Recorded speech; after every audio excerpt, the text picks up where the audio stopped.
Now, once you've signed up to Binance, the most important thing of all, before you even start doing anything, is to confirm your personal verification and information.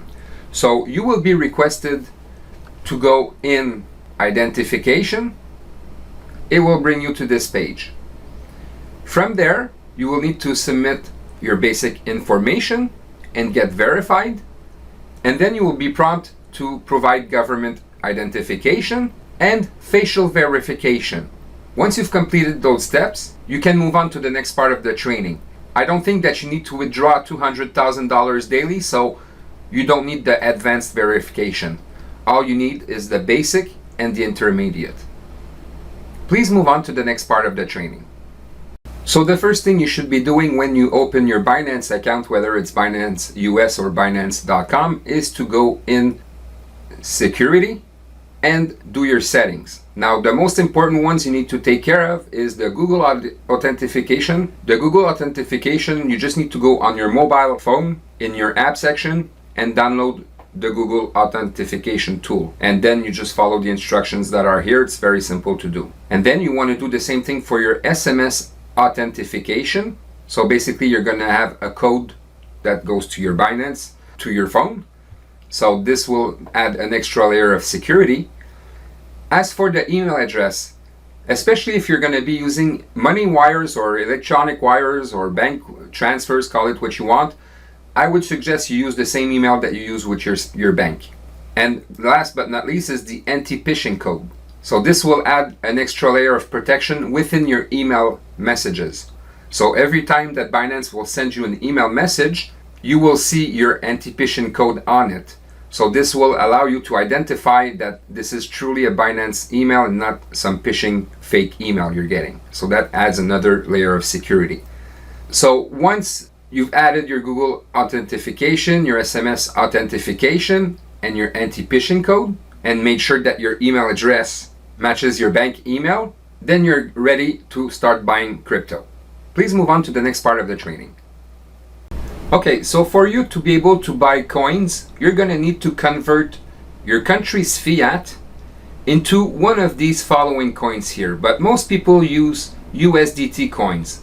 The USDT is what we call a stable coin. It's the closest one to the US dollar. So if you want to trade $1 for $1, for example, USDT is your best alternative. Now, in order to buy crypto, all you need to do is click the Buy Crypto tab. You could buy with credit card in some countries, not all of them. But if you cannot buy with your credit card, most of the time you could do it through P2P trading. So P2P trading is bank transfers basically. So me personally, I'm in Canada, so I use the P2P trading. So once I click here, basically, I make sure that I'm in USDT. I select my country's currency. I enter the amount of money. So for example, I could want to buy $1,000 Canadian and convert it to USDTs. And the payment option in my case is Interact Transfer. It's basically a bank transfer. But again, this here goes with your country currency. So when you're going to select your country currency, whatever is available for you to use is going to be here. So in my case, as I said, I was using e-transfer. So here, for one USDT, I would need to pay $1.25 in this case. Now, just so you understand here, if I buy for $1,000 and the seller has over $1,000 available, then you're good to go. You can select that seller. But you'll notice here that the balance is lower. It's 404 USDTs is about $500 Canadian. So you wouldn't be able to buy USDTs from this guy in this case because he sold a lot of his inventory already. Okay, so you need to find somebody that has more than what you want to buy, obviously. So the second thing you want to check is the completion percentage. See, this guy doesn't complete his transaction most of the time, so that means that you're just wasting time.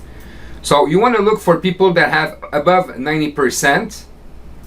And in this case, for example, I said 1,000, so you want to make sure that they can cover your $1,000 Canadian in this case and convert it to USDT.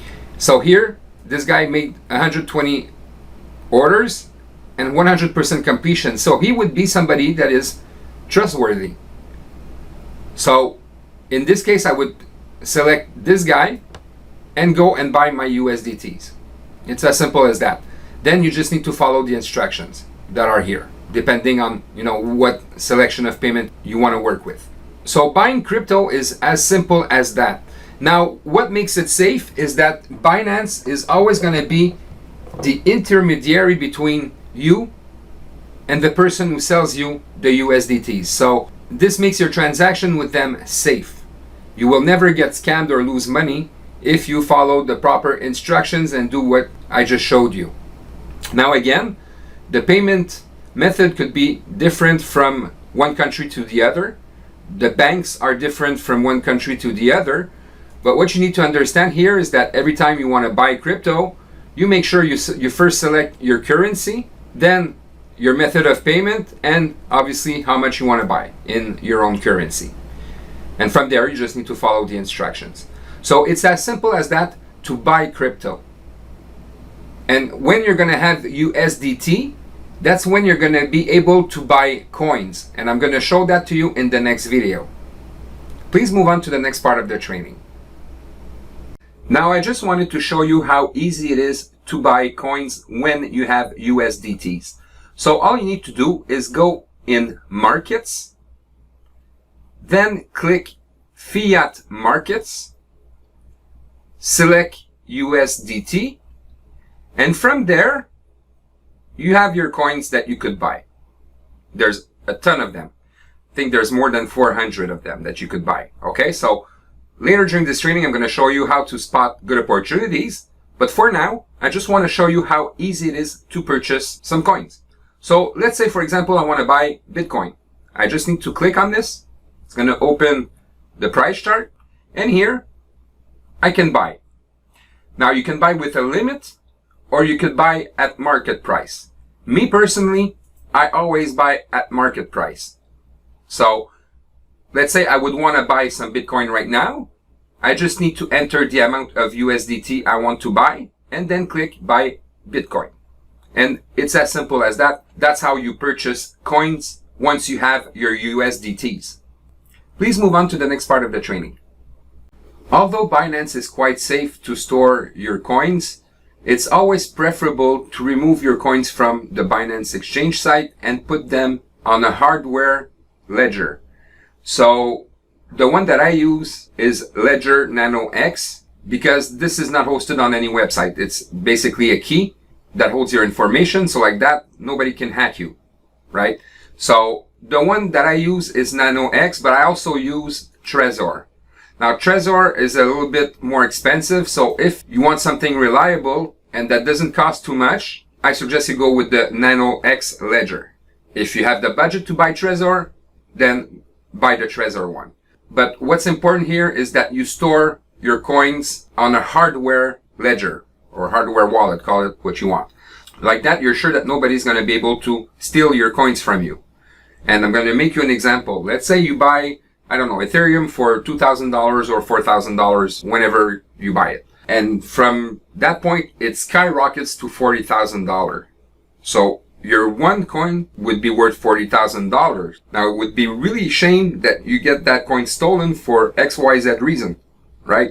So, to play it safe, you always want to store your most valuable coins on a hardware ledger. Like that, nobody can steal them from you.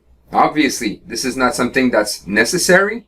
You could always leave your coins in Binance, but there's always a risk that Binance gets hacked one day, and it would be really a shame that you lose your coin over this. And especially, if ever there were to be a hack, it's going to be when coins are going to be at their highest, right? So to play it safe, I really recommend that you use a hardware ledger like Nano X or like Trezor. Please move on to the next part of the training.